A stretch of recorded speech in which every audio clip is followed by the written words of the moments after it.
The days I have a hard time buttoning my jeans are the same days I find myself drinking more water. The same days I find myself with white lies passing over my tongue, sweeter than my hunger, telling you that I have eaten today. I can't remember a time when I've liked myself. I have never loved myself. My body, a suit I always thought drew too much attention. Self-hate ground into me as I heard my mother tell herself things that made my heart ache. As a child, she was sunshine. Her arms covered me like a safety blanket.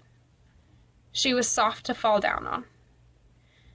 I never saw her as anything but perfection. But my mother never went swimming with me. I played with the other splashing children, and soon teasing turned into hurtful words. And I always took Yo Mama jokes too personally. At school, the names they called me haunted me, and by the 4th grade, I stopped wearing a bathing suit. I never really thought about it. I never really talked about it. That's just how things were. And as I grew older, the more empty I became, the more my subconscious tried to fill the void inside of me. The bigger I became, the smaller I felt. My self-esteem disappeared just as I wished that I could. Childlike innocence replaced with the filth of food, the filth of not being good enough. My first heartbreak brought on more damage than I even knew was possible. I watched you eat your way into your jeans, is what he told me.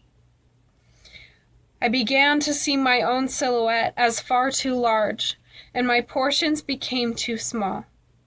I watched my friends stand in front of mirrors, looks of disappointment on their faces. "I'm too fat," they constantly said.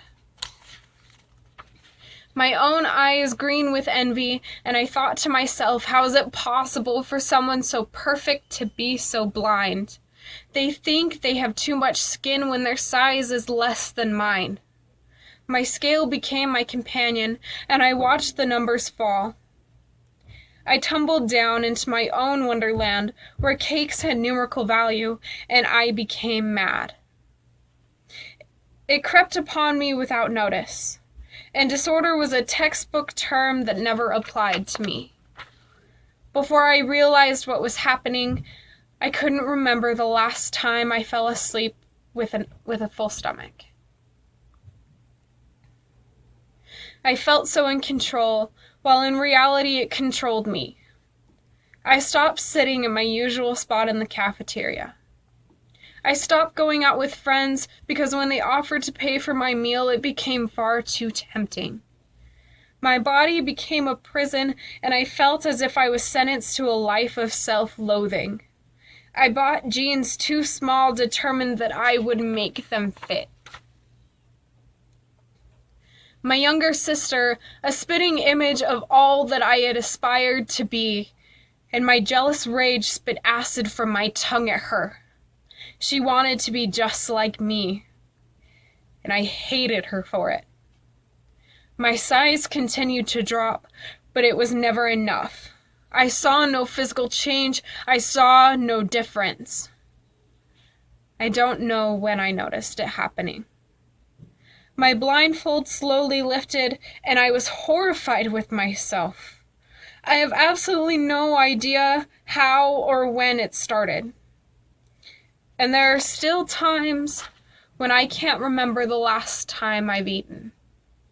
There are still days I try so desperately hard to squeeze into a size that I was never meant for.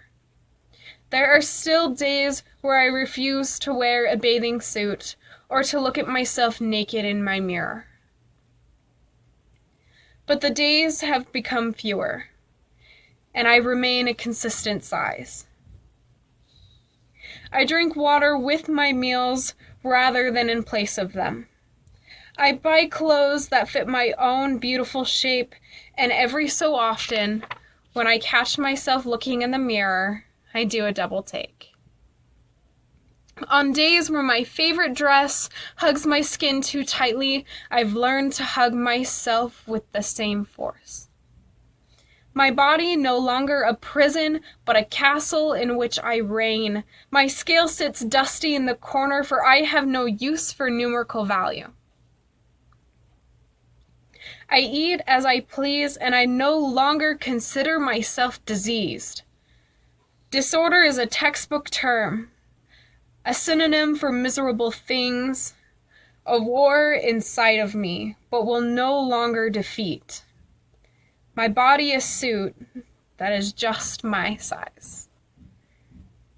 And now I wear my bathing suit with pride.